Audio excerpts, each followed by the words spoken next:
Kata Allah, tidaklah aku ciptakan jin dan manusia kecuali untuk beribadah kepadaku. Aku tidak minta rezeki kepada mereka, dan aku tidak minta mereka memberi makan kepadaku. Innallahu war-razzaq. Justru Allah yang beri rezeki.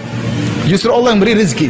Nah, kalau anda berusaha dan tidak lupa beribadah kepada Allah, yakinlah anda akan dijamin rezekinya oleh Allah Subhanahu wa ta'ala. Yang jadi masalah jika seorang mencari rezeki ngoyo, kemudian berusaha payah, lupa untuk beribadah, ya. Ini yang jadi masalah.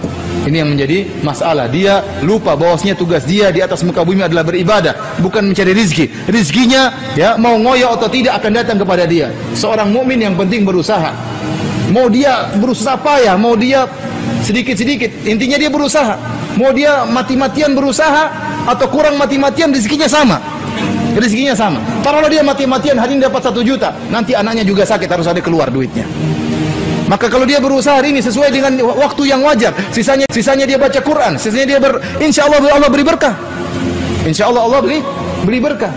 Antum lihat ya, di antara bukti ketakwaan berpengaruh tentang rezeki. Sekarang bandingkan saja Indonesia dengan Arab Saudi. Arab Saudi itu tidak ada yang rajin. Ini benar nih.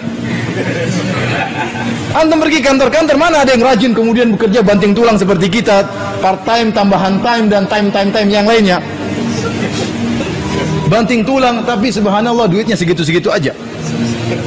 Di Arab Saudi orang santai-santai minum kopi, kita lagi setengah mati, dia sabar katanya minum teh dulu, ngobrol. Waktunya sholat, dia sholat. Memang dia ngawur bekerjanya, tapi rezekinya apa?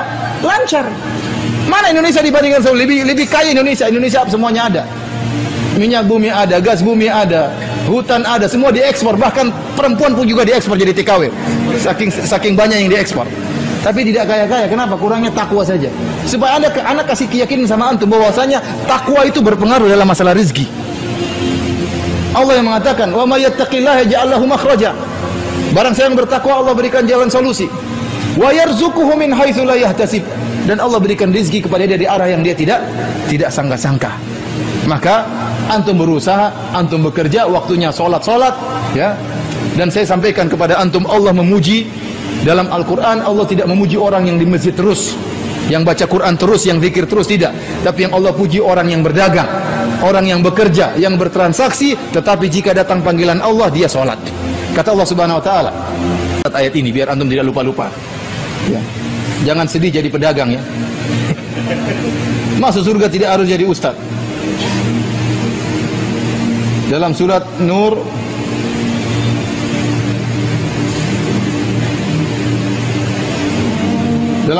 ayat 37. Surat 24 ayat 37. Surat ke-24 ayat 37. Kata Allah, "Rijalun la tulhihim tijaratun wala bai'un an dzikrillahi wa iqamis salati wa ita'iz zakah. Yakhafuna yawman tataqallabu fihi al-qulubu wal absar." Para lelaki yang mereka berdagang, mereka bertransaksi, tetapi perdagangan mereka dan transaksi mereka tidak melalaikan mereka dari mengingat Allah, dari solat. Ini yang Allah uji, ya Allah puji orang-orang seperti ini. Kenapa mereka hebat? Mereka harus cari rezeki. Kenapa? Karena mereka punya tanggung jawab untuk ngurus anak dan istri. Mereka harus bekerja. Kenapa? Mereka ingin menafkahi orang tua mereka. Tetapi pekerjaan tersebut tidak melalaikan mereka untuk solat, untuk berzikir kepada Allah, untuk mengingat hari kematian, untuk ikut pengajian, untuk bersedekah, untuk baca Quran. Ini yang hebat seperti ini. Ini yang Allah puji. Maka saya katakan, Allah tidak memuji orang di masjid terus baca Quran terus nggak pernah bekerja. Tidak, ini tidak pernah disebut dalam Al-Quran. Justru sebaliknya, Allah memuji orang yang bekerja, namun pekerjaannya tidak melalaikan dia dari apa? Dari mengingat Allah Subhanahu wa ta'ala. Dan husnudzon kepada Allah. Allah tidak akan membiarkan kita kalau kita bertakwa kepada Allah. Antum dulu waktu dalam perut, siapa yang kasih rezeki? Antum nggak bisa apa-apa dalam perut, Allah sudah kasih rezeki. Sampai 9 bulan Allah kasih rezeki melalui ibu antum. Setelah itu antum keluar bayi, nggak bisa apa-apa, cuma bisa menangis. Tahu-tahu Allah beri rezeki dengan air susu dari ibu antum. Tahu-tahu Allah sudah latih bagaimana cara menyusu dari ibu antum. Allah yang latih, sudah tahu, tiba-tiba sudah bisa. Allah kasih rezeki. Kemudian Allah kasih rezeki sampai ente besar, sampai kuliah, sampai lulus. Tahu-tahu takut, jangan-jangan saya nggak dapat rezeki. Kok bisa seperti itu? Kenapa sekarang sudah pintar, sudah lulus, sudah punya gelar, kok malah takut nggak dapat rezeki? Uang tuh antum masih kecil saja Allah kasih rezeki. Maka jangan seorang suudzon kepada Allah Subhanahu wa ta'ala.